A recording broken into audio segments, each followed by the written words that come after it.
My dear friends, welcome in my YouTube channel Sumitra the way of success.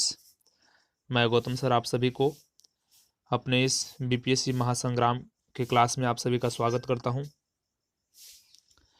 और आज हम आप लोगों से डिस्कस करेंगे, ये हमारा हिस्ट्री का, एंशिएंट हिस्ट्री का ये हमारा तीसरा लेक्चर होगा। और इसमें आज मैं हड़प्पा सभ्यता जो है, हड़प्पा सभ्यता के बारे में हम आपसे डिस्कस करेंगे। हड़प्पा सभ्यता होता क्या है और हड़प्पा सभ्यता के से जुड़ी महत्वपूर्ण बातें जो कि वन लीनियर क्वेश्चंस जो बनाए जा रहे हैं उसका डिस्कशन हम आप लोगों से करेंगे यहाँ पर। तो उससे पहले आप जितने भी हमारे चैनल पर नए हैं वो सब हमारे चैनल को सब्सक्राइब कर लें। और मैं अपने इस चैनल के माध्यम से प्रशासनिक एग्जाम्स की सभी तैयारियां मैं बिल्कुल मुफ्त में करवाऊंगा। तो बस हमें आपका सहयोग चाहिए, जिससे में कि आप हमारे चैनल को सब्सक्राइब कर लें ताकि मैं लाइव क्लास ले सकूं और आप लोग को मदद मिल सके।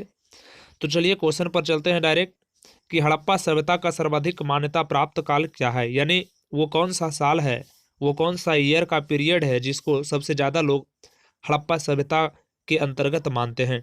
तो वो है 2500 ईसा पूर्व से 1750 ईसा पूर्व तक का जो काल था वो हड़प्पा सभ्यता का सर्वाधिक मान्यता प्राप्त काल है। हड़प्पा नामक पूरा स्थल किस सभ्यता से संबंध है? हड़प्पा नामक पूरा स्थल किस सभ्यता से संबंध है? तो सिंधु घाटी सभ्यता से। हड़प्पा नामक जो स्थल है वो सिंधु घाटी के तट पर स्थित है, तो इसी से इसका संबंध हो गया। हड़प्पा सभ्यता की लिपि किस प्रकार की थी? हड़प्पा सभ्यता की जो लिपि थी यानी स्क्रिप्ट थी वो भावचित्रात्मक थी। क्या है? पिक्टोग्राफिक थी, भावचित्रात्मक। हड़प्पा सभ्यता की लिपि क्या थी? भावचित्रात्मक। हड़प्पा सभ्यता की जानकारी का प्रमुख स्रोत क्या है?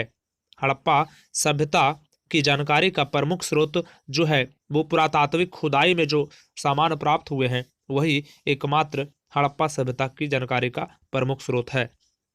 मोहनजोदड़ो का शाब्दिक अर्थ क्या होता है? तो मोहनजोदड़ो का मतलब होता है मृतकों का टीला। मोहनजोदड़ो का मतलब क्या होता है? मृतकों का टीला।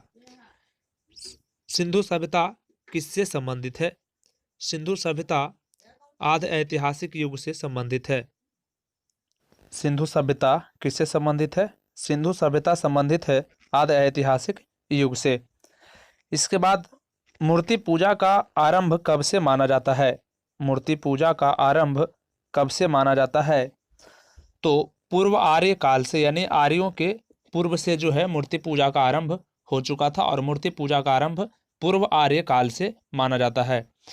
सिंधु वासियों ने पहली बार तांबे में टिन मिलाकर कांसा तैयार किया था। आप बात को समझिएगा कि सिंधु वासियों ने ही पहली बार तांबे में टिन मिलाकर के, यानी तांबे और टिन को मिलाया जाता है तो कांसा तैयार होता है, इसलिए इसे कांस्य युगीन सभ्यता भी कहा जाता है। यानी सिंधु वासियों ने पहली बार जो तांबे में टिन मिलाकर जो कांसा तैयार किया, इसीलिए इसे कांस्य युगीन सभ्यता भी कहा जाता है। हड़प्पा की समकालीन सभ्यता रंगपुर कहाँ स्थित है? हड़प्पा के समकालीन एक और थी सभ्यता थी रंगपुर, जो कि सौराष्ट्र में स्थित है। कहाँ पे? सौराष्ट्र में स्थित है। हड़प्पा संस्कृति का वह कौन सा स्थल है जहां दुर्ग तथा निचला नगर अलग अलग प्राचीरों से घिरे हुए हैं?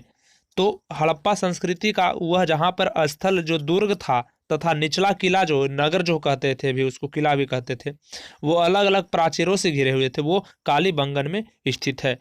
कहाँ है? कालीबंगन में। कालीबंगन वो स्थल है जहां पर ऊपर और नीचे दो अलग अलग पार्ट में बटे हुए थे।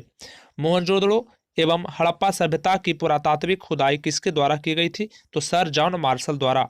यानी हड़प्पा सभ्यता की खुदाई जो है, या मोहनजोदड़ो की बात करें तो बात एक ही है, और दोनों का जो अलग अलग भी क्वेश्चन बना कर देता है, लेकिन दोनों का आंसर क्या हो जाएगा? खुदाई से संबंधित। तो सर जॉन मार्शल ने। हड़प्पा कालीन स्थलों में अभी तक किस धातु की प्राप्ति नहीं हुई है? हड़प्पा कालीन स्थलों में अभी तक लोहा जो है उसकी प्राप्ति नहीं हुई है, लोहा का।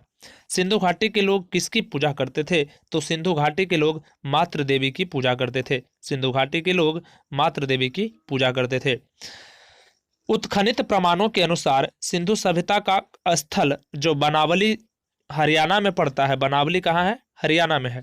तो उत्खनित प्रमाणों के अनुसार सिंधु सभ्यता का स्थल बनावली, घग्गर और उसकी सहायक नदियों की घाटी में स्थित है। बनावली सिंधु सभ्यता का स्थल जो है कहाँ कहाँ, बनावली, घग्गर और उसकी सहायक नदियों की घाटी में स्थित है सिंधु सभ्यता का कुछ कुछ स्थल। धौलावीरा नामक पुरातात्विक स्थल किस राज्य में स्थित है? धौलावीरा नामक पुरातात्विक स्थल जो है वो गुजरात में स्थित है। कहाँ? गुजरात में।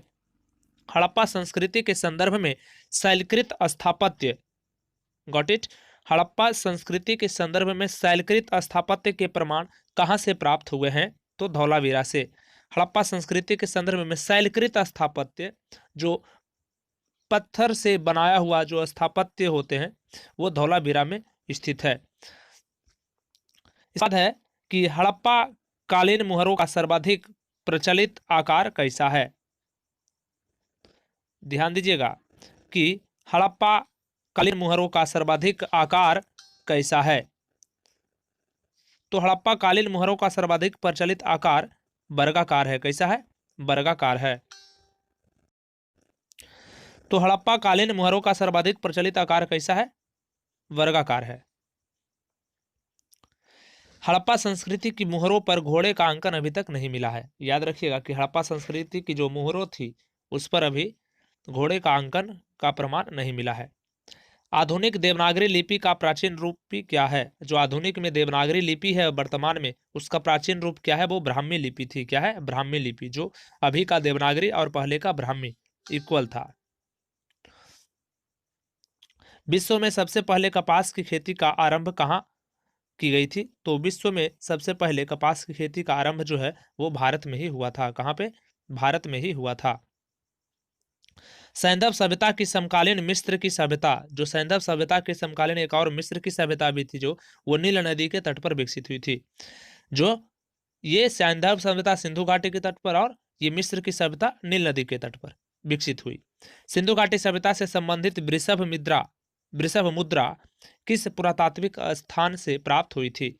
सिंधु घाटी सभ्यता से संबंधित वृषभ मुद्रा जो है वो किस पुरातात्विक स्थान से प्राप्त हुई? तो मोहनजोदड़ो से प्राप्त हुई थी।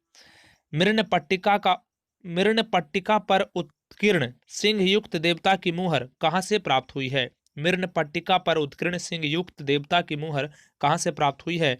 कालीबंगन से। याद रखिएगा, कालीबंगा से। लेखन कला की प्रणाली विकसित करने वाली प्रथम प्राचीन सभ्यता, लेखन कला की प्रणाली विकसित करने वाली प्रथम प्राचीन सभ्यता सुमेरियन सभ्यता थी। जो लेखन कला विकसित की थी वो सबसे प्राचीन जो थी सभ्यता वो सुमेरियन सभ्यता थी, जिन्होंने लेखन कला को विकसित किया था। सिंधु घाटी सभ्यता गैर आर्य सभ्यता थी। सिंधु घाटी सभ्यता जो थी वो गैर आर्य सभ्यता थी, क्योंकि यह नगरीय सभ्यता थी। सिंधु घाटी सभ्यता कैसी थी? नगरीय सभ्यता थी।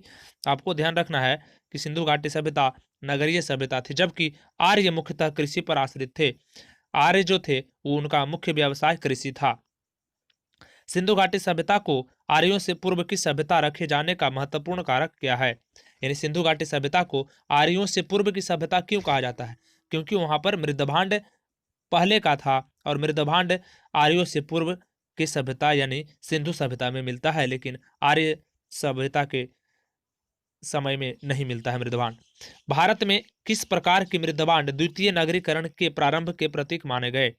तो उत्तरी काले पॉलिशकृत मृदभांड, जो कि नॉर्दर्न ब्लैक पॉलिश्ड वेयर होता है, भारत में किस प्रकार के मृदभांड द्वितीय नगरीकरण के प्रारंभ के प्रतीक माना जाते हैं? कि दूसरा बार नगरीकरण जब हुआ तो वो कैसे थे? काले चित्रित धूसर मृदभांड जिसको भी बोलते हैं वही थे, वही है उत्तरी काले पॉलिशकृत मृदभांड। भारत में चांदी की उपलब्धता के प्राचीनतम साक्ष्य किस सभ्यता से मिलती है? चांदी की उपलब्धता के हड़प्पा सभ्यता से मिलती है। हड़प्पा सभ्यता में चांदी का जो है ये हो चुका था। हड़प्पा काल के मुद्राओं के निर्माण में मुख्यतः किस पदार्थ का उपयोग किया जाता था? सेलखड़ी, जिसको अस्टेटाइट बोलते हैं। सेलखड़ी से उस वक्त मुद्राओं का निर्माण किया जाता था। अब जो है देखिए हड़प्पा सभ्यता की सीमा के कुछ हम विश्लेषण आपसे कर लें यहाँ पर तो ज्यादा अच्छा रहेगा। देख लीजिए इसमें क्या दिया है। ये हो गया हड़प्पा मानकर चलिए। अब उसके जो है इधर जम्मू कश्मीर,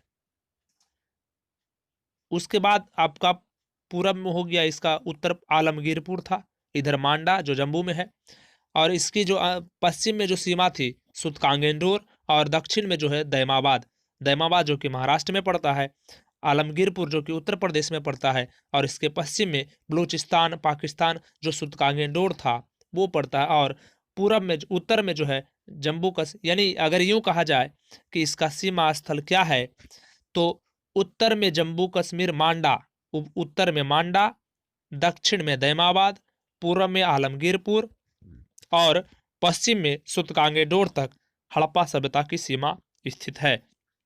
आप इस चीज को, अगर डायग्राम को आप समझ जाते हैं, तो आप अपने किसी भी मेंस के एग्जाम में भी आप इसे फॉलो कर सकते हैं। तो सुतकांगेडोर बलूचिस्तान जो कि पाकिस्तान में है वर्तमान में, मांडा जो कि जम्मू कश्मीर में पड़ता है, ये उत्तर में हो गया, आलमगीरपुर जो उत्तर प्रदेश में हो गया, और दैमाबाद दक्षिण में पड़ता है जो कि दैमाबाद महाराष्ट्र में है। तो इस हिसाब से आप इसको समझ सकते हैं। लोथल को लघु हड़प्पा, लोथल को जो है लघु हड़प्पा या लघु मोहनजोदड़ो भी कहा जाता है लोथल को, ठीक है। इसके पूर्वी भाग में एक गोदीबाड़ा का साक्ष्य मिला है, यानी लोथल के पूर्वी भाग में एक गोदीबाड़ा का साक्ष्य मिला है। तो माय डियर स्टूडेंट्स, ये आज हम आपसे कुछ अपने डिस्कशन आपसे किया मैंने, और आई होप आप एंजॉय करेंगे, और तो इससे जितना हो सके संभव आप बार बार देखें करें। आप सुन भी सकते हैं इसे, आप चालू करके वीडियो, कहीं आप लंच कर रहे हैं, कुछ भी कर रहे हैं, चाय पी रहे हैं, उस वक्त भी आप इसे सुन करके याद कर सकते हैं। तो वीडियो को चालू करके छोड़ दें, आप उसे सुनते रहें, तो भी आपको ये चीज़ समझ में आ जाएगा।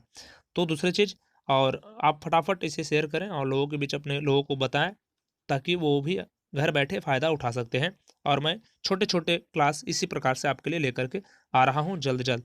सो thank you my dear friends, मिलते हैं, ऑल द बेस्ट।